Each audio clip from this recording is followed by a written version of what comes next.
Hello everyone! For today's video ay gagawa tayo ng intro for our YouTube channel.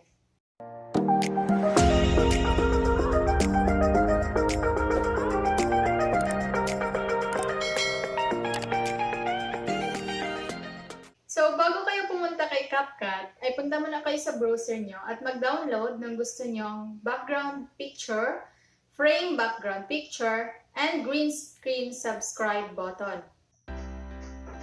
Ngayon ay pupunta tayo kay Capcut.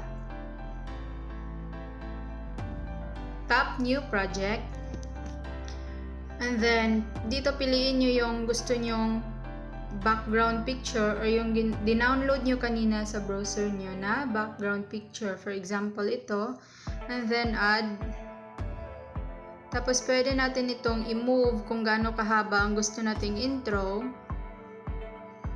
Tapos, add overlay. I-click lang itong overlay sa baba. Add overlay. And then, yung picture na gusto nating ilagay sa ating intro. For example, ito. Tapos, edit lang natin kung gaano kalaki na picture ang gusto nating ilagay sa ating intro. And then, i-move natin kung saan natin ito gusto ilagay. For example, dito. Ngayon naman, ay lalagyan natin ng background frame yung picture natin. Sabi ko nga kanina, na mag-download muna kayo ng frame background picture para tuloy-tuloy ang ating pag-edit dito sa Capcut. Halimbawa nito, and then add. Para mawala yung background niya, ay punta tayo sa chroma key. So, hanapin nyo lang yung chroma key sa baba. Chroma key, and then tap. Tapos, i-move yung gusto nating alisin na color, and then ang intensity ay gawing 100 at yung shadow din, ganun din. Tapos, check. And then, i-pinch lang natin kung gaano kalaki yung gusto nating frame at i-move dun sa picture natin na lalagyan ng background frame. Ngayon naman ay maglalagay tayo ng text to welcome our viewers. Punta lang sa text and then add text.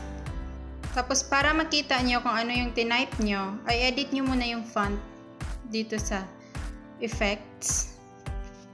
And then pumili ng gusto nyong effect. Marami naman kayong makikita dyan.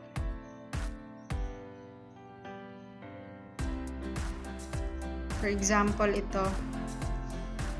And then, type,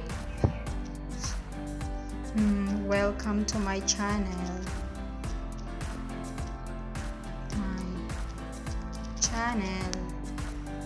And then, i-move nyo lang kung saan nyo gusto ito ilagay. Tapos, zoom in or zoom out nyo kung ano yung gusto nyong size. So, for example, ayan. And then, punta kayo sa animation para pumili ng gusto nyong transition. For example, ito. Or this one. Tapos, dito sa baba, makikita nyo my time. Pwede nyong i-edit dyan kung gaano kabagal or kabilis ang gusto nyong transition. Tapos, kung okay na, i-check. And then, ulit tayo sa text and add text para naman sa pangalan ng ating YouTube channel. For example, and then, gusto kong palitan yung kulay ng font niya. Kaya pupunta tayo sa effects. And then, hanapin nyo lang kung anong effect ang gusto nyo. For example, ito. Or ito.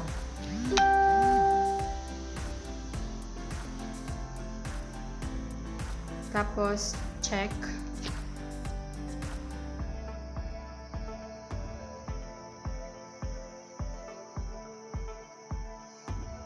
Tapos, pwede nyo i-adjust dito sa baba kung gaano katagal nyo gustong i-display ang pangalan ng YouTube channel nyo. Ngayon naman ay lalagyan natin ito ng transition. I-click lang ulit ang text. At punta sa animation. So, pili lang kayo dyan ng gusto nyong transition. For example, ito. Tapos, i-adjust nyo lang kung gaano kabagal or kabilis ang gusto nyong transition.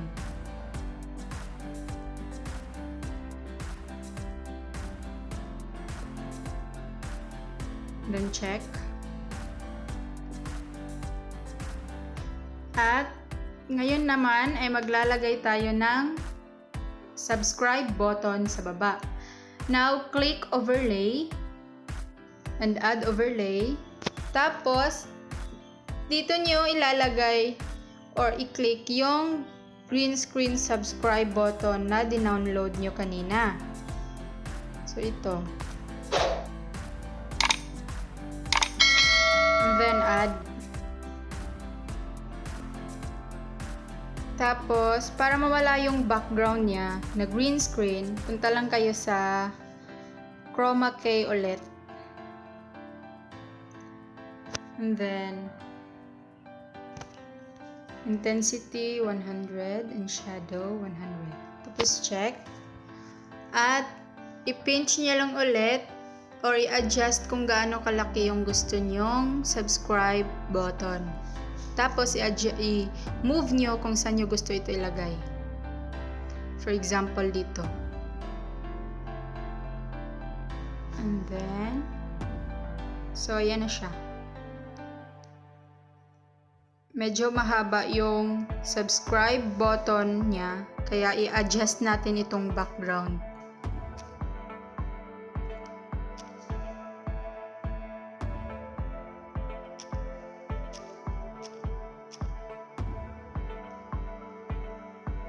Itong watermark ng Capcut ay i-delete lang natin yan.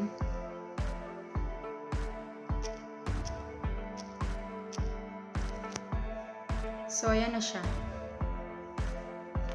Tapos, ngayon, maglalagay tayo ng audio or background music niya. Click lang ang add audio and then go to sounds. Tapos, pumili lang kayo ng gusto nyong i-background music. Kung ito ay na-download na, go to your device